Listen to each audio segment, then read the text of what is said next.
Students, this is Preeti Agarwal from Kolkata. तो इस video में हम कवर करने वाले हैं कि निबंध को कैसे लिखें, राइट? हाउ टू डिकोड निबंध।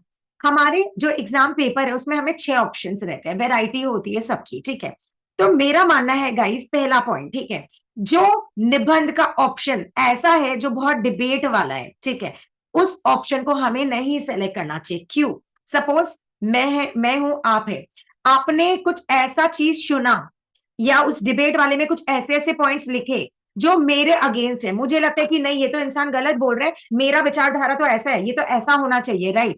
तो अगर इस टाइप का आप लिखे तो हो सकता है जो चेक करने वाला है उसका थॉट्स अलग हो आपसे और आपका उससे थॉट्स मैच नहीं होने के कारण मार्क्स लूज हो जाए। अग्री? तो ये पॉइंट मत सेलेक्ट करना, नंबर 1। नंबर 2, ऐसा टॉपिक, देश धर्म जाति, ऐसा टॉपिक जो कंट्रोवर्शियल हो जाए। लिखो देश पर, वैसा नहीं बोल रही हूँ पूरा, बट देखना टॉपिक किससे रिलेटेड है। कुछ टॉपिक बहुत कंट्रोवर्शियल है, उसमें भी सेम हो सकता है कि हम लोग के जाति धर्म को हम लोग फेवर कर रहे हैं, सामने वाला नहीं कर रहे, राइट? मत लिखना। थर्ड, कहानी लिखने को आती है, कहानी वही इंसान लिखना जो बहुत क्रिएटिव है। क्यों? कहानी जब लिखोगे उसमें चाहिए कैरेक्टर्स हमें, राइट? बहुत सारे बैकग्राउंड चाहिए, बहुत कुछ चाहिए होता है, इमोशंस दिखाना पड़ेगा पूरे कहानी में, ऐसे ऐसे लाइंस लिखना है। तो अगर आपको ऐसा टॉपिक मिल रहा है जहां पूरे अच्छी तरीके से एक्सप्रेस कर लो तो ही करना, नहीं तो समय बहुत बर्बाद होता है। तो गाइस वो टॉपिक भी मत चुनना। मैं आपके सामने एक पेपर रखने वाली हूँ, उसमें हम लोग थोड़ा टॉपिक्स देखेंगे। पहला टॉपिक जो देखने को मिलता है, सबसे पहले 400 शब्द, ठीक है, शब्दों का ध्यान रखना गाइस। पैराज में डिवाइड करना, उस पैराज को कैसे डिवाइड करना है वो भी बोलेंगे, ठीक है? पहला, आपके पिता ने सपरिवार देशाटन की योजना बनाई और आप सब पूरी तरह तैयारी के साथ यात्रा पर निकल पड़े। देश के अद्भुत प्राकृतिक सौंदर्य माने नेचर ने आपको मंत्रमुग्ध कर दिया। उस यात्रा के दौरान जो आनंद की अनुभूति आपने की उसका वर्णन अपने शब्द में लिखो, माने जो आपने महसूस किया लिखो। इस टाइप का टॉपिक तभी करना अगर आप रियल में कुछ ऐसा प्लेसेस देख रखे हो। अगर नहीं देख रखे हो तो उसको लिख करके कोई फायदा नहीं होगा, सामने वाला समझ जाएगा।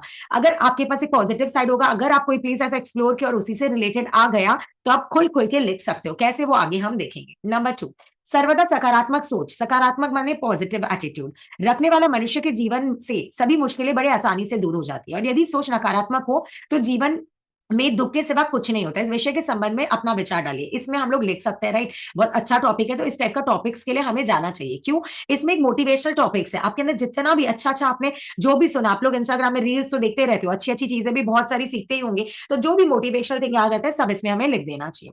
बचपन से लेकर किशोर अवस्था तक आपकी विचारधारा में बहुत परिवर्तन है, माने बचपन से लेकर जब आप अभी यंग हुए, आप पहले से अधिक समझदार और परिपक्व है, माने मैच्योर। बचपन की कुछ ऐसी घटनाओं का वर्णन कीजिए जिसे याद कर आपको आज भी हंसी आ जाती है, अब लगता है कि आप बड़े हो गए। तो गाइज ये वाला जो है ना, आप रियल मत लिख देना, दिस शुड बी समथिंग जो आप बना रहे हो और इंटरेस्टिंग बना रहे हो कि सामने वाले का पढ़ने का मन करे। तो ये तभी लिखना जब एक्चुअली आप इसको फनी एंड इंटरेस्टिंग बना सको। कोई बोरिंग घटना ले लो तो वो नहीं पड़ेगा, नहीं मार्क्स मिलेगा। नेक्स्ट, गांव में रहकर जीवन बिताना शहरी जीवन की तुलना में अधिक आनंददायक तथा आसान होता है। Just 1 second.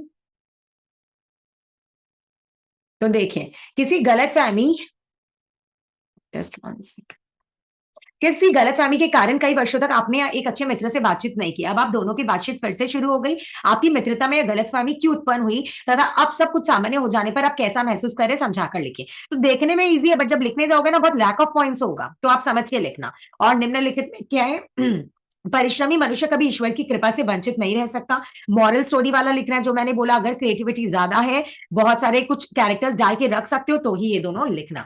माने मेरा मतलब है 6 वाला आप लोग का कम चांसेस होना चाहिए लिखने का। और ये सब कि अपना महसूस करके लिखो, कोई पर्सनल घटना से लिखो, वो पर्सनल घटना बोलने की घटना होती है। हमें यूजुअली ऐसी चीजें लिखना चाहिए गाइस जो बहुत इंटरेस्टिंग करके हम लिखें।